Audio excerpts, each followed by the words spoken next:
If I'm honest, my son was always difficult. When he was really little, my husband and I used to joke at his mischievous behaviour, which seemed adorable. We used to laugh and say, he certainly has a mind of his own. Oh, we loved him so. But as he grew older, we found he didn't seem to respond so well to discipline. He was always in trouble. And if there was a wrong way to do something, then he did it. And probably what was most disturbing is that he didn't seem to care about the consequences of his behaviour. When I would head down to the markets, the mothers and I would talk about their children, but I kept quiet. There was little really for me to contribute. He wasn't near the top of his class. He hated learning any sort of musical instrument, and he was never invited to celebrations. In fact, my son was the kind of boy that other parents wanted their children to stay clear of. He would have been considered a bad influence. And as he grew, he became increasingly rude and selfish, and we would often find him stealing and mistreating others. And my husband and I, we were so ashamed. We tried faithfully to teach him about our Jewish faith, but he never seemed to really engage with the history of our ancestors and understand the faithfulness of God. Over recent times, I guess I too have wondered how real God is. And to be honest, my husband and I have gradually drifted away from attending worship at the temple. Often we would wonder where we'd gone wrong, whose fault it was. But I guess we can't help but ask these questions. And there's little point really though now, because he's gone. You see, my son was one of the criminals who was crucified alongside Jesus. And I was among the group of women who followed the crucifixion procession. It was a big procession as Jesus, he was high profile. Some people were passers-by, others were antagonists, others sympathizers, and still others like myself came in the procession with very personal reasons. There was mourning and wailing. Well, I joined in with them. And they thought I was mourning and wailing over Jesus, but I wasn't. I was mourning and wailing for my son. As we were following Jesus up to his crucifixion, I suddenly saw my son and the other criminal being led out. I will never forget that sight. And I caught my breath and I stared. He was beaten, and there was a look of terror in his eyes. And all I wanted to do was hold my boy and tell him it was all going to be okay. But it wasn't. He was about to die, and there was nothing I could do about it. Usually the criminals have to carry the crossbeam to their crucifixion. And my son was carrying his. But Jesus was so weakened by his beating that a man who was just passing through from the country was seized and forced to perform this terrible task. Talk about wrong place, wrong time. And as we were walking up, Jesus turned to us, this group of women, and he said to us, "Daughters of Jerusalem, do not weep for me. Weep for yourselves and for your children." I didn't really know what he meant at that time. But what I do know is that I was weeping for myself and for my child. And then Jesus stopped and he looked directly at me. It's like he knew who I was and saw right through to my soul. And it was a look of pure empathy, love, and compassion. How could Jesus have even known me? I was bewildered and I felt exposed and vulnerable. Well, crucifixions, as you know, they're held on the outskirts of our city. It's where the city dump is, and it is a disgusting place. The stench is revolting. In fact, many people call it the skull because the features of the hill resemble a skull. I can't quite see it myself, but it seems like a fitting name. And of course, where they perform the crucifixions is located right near a major road to ensure that a high volume of passers-by could witness the punishment of the criminals. And maybe it works as a deterrent. But personally, I would never recommend watching a crucifixion. It's a shameful and excruciating method of execution. No mercy is spared. The sound of crushing bones when the person is nailed to the cross, and the look of anguish and pain on those who are suffering. And usually the criminal died of either exposure or asphyxia and loss of blood. It's a slow and agonizing and miserable death. And seeing my son being nailed to a cross was one of the hardest things I've ever had to watch in my life. Some of you are thinking, well, why did you go and watch then? How could you have watched your son die? But he's my boy, and I wasn't going to have him die alone. The crowd was fierce that day. It was ridiculing and sneering, but their hate wasn't directed at my son or the other criminal. It was all directed at poor Jesus. And it was so hard to watch. They particularly scorned Jesus, and they placed a sign above him that said, King of the Jews. They even divided up his clothes by casting lots, and they offered him that disgusting, pathetic wine vinegar drink. Ugh. Some of the women were just saying that last week, Jesus had ridden a donkey into Jerusalem. And there was great sense of celebration and worship as people were throwing their cloaks on the ground and waving branches and praising him and shouting, Hosanna, save us. Blessed is the King who comes in the name of the Lord. And I remember hearing that this went on, but I was too upset to investigate what was happening. I knew my boy was going to be crucified. And I knew other people knew my boy was going to be crucified. So I couldn't bear to see anyone and take any of the humiliation. But how could things change so quickly? Last week they're worshipping him as a king.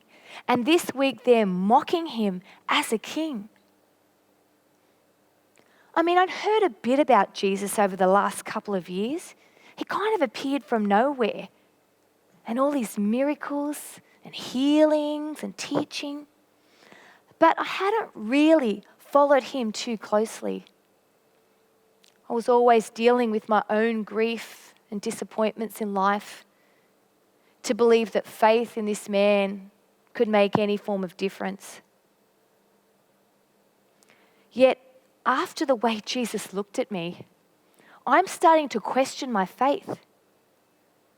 Maybe Jesus was the Messiah, the one that people thought would come. I started to wonder why Jesus was actually being crucified. What had he actually done wrong? I mean, it's clear that my son and the other criminal had broken the law, but Jesus, I mean, could this be just a terrible, crazy mistake? Why should an innocent man die?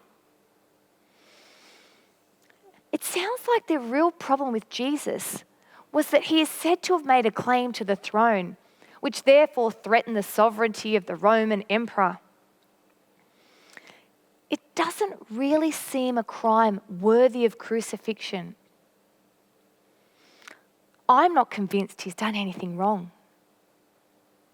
Well, my thoughts were interrupted when I heard an exchange of conversation between my son, the other criminal, and Jesus up on their crosses. The other criminal joined in, mocking those who were mocking Jesus. I don't even know how he summoned up the energy. With incredible scorn, he said, "Aren't you the Christ? Save yourself and us." The nastiness in his voice was intense. But what happened next shocked me. My son, my boy, who had never taken any interest in our faith, rebukes the other criminal. And he says, "Don't you fear God, since you are under the same sentence? We are being punished justly, for we are getting what our deeds deserve. But this man, he's done nothing wrong." It was like my son was reading my mind. And then my son says, "Jesus," he calls him Jesus. "Remember me when you come into your kingdom." What kind of words are coming out of the mouth of my son?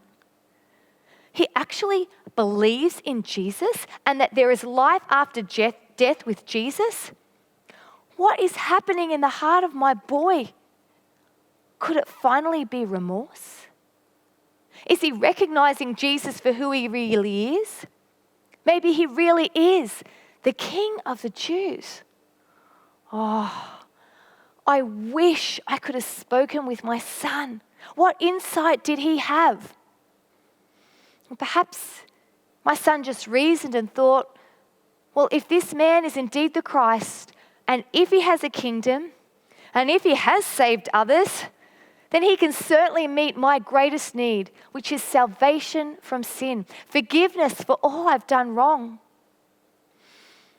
And if I have any further comfort from this exchange as a mother, is that it would have taken great courage from my son to have spoken this way. I have a moment here to be proud. The vast majority present watching that crucifixion, the crowd, the soldiers, and even the other criminal being crucified were mocking Jesus. But it took faith to trust in a dying king. And I guess when I consider all this, the faith of my son is astounding. Then I watched as Jesus, nailed to the cross, gave that same look he gave me to my son, also nailed to the cross. That look of compassion, of mercy, of empathy, of love. Oh, I can't quite explain it, but it's a look you would never forget. And Jesus says to my son, "I tell you the truth, today you will be with me in paradise." Paradise. Is this the heaven that people talk about? The place that God has for the blessed? A life with God for eternity? Why would Jesus extend such love and forgiveness to my son? He's a criminal, a violent thief, a murderer. No one wants him around.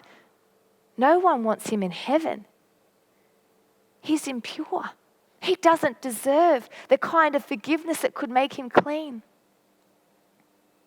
My son dared to hope, and hope is what he received. And I know this for certain, because then my boy, he looked down at me and he actually smiled. It's the first time I've seen him smile in so long. And there was a look of peace I hadn't seen on his troubled face for so many years. It was literally like a burden had been lifted from his shoulders. And then my boy closed his eyes, slumped, and breathed his last breath. I was stunned, and I sensed something profoundly spiritual was taking place. Even from the cross, a place of humility and cruelty, Jesus was offering hope, the forgiveness of sins. And at that moment, I just fell to my knees. It was a bizarre combination of agony and joy. And I said, Jesus, me too. I want to be with you in paradise. I want to see my son again, just as you intended to be. I want to live my life knowing my future is secure. I want forgiveness for my sins. I want you to forgive me for being jealous of other families who seem to have perfect children and trouble-free lives. I want forgiveness for isolating myself away from others. I want that hope that my son did. Not long afterwards, Jesus breathed his last breath as well. I'd heard Jesus had spent most of his life hanging out with outcasts, and I couldn't but see the irony that here he is now dying with them. I eventually got up. I don't know how long I was on my knees for, but I felt like a new woman. I felt for the first time, I have hope. Hope in a God that forgives us. Hope that one day there's a better place to live with Jesus forever. Hope that one day I will see my son again. And hope that I will find healing from my grief, at least here now. Since my son was sentenced to death by crucifixion, I wondered how he might be remembered. No one wants to be remembered by their worst moments and only by their mistakes. Although my son was far from a good person, perhaps, just perhaps, he will be remembered as the criminal who found the kind of hope that only comes through Jesus' death on the cross, the hope of forgiveness.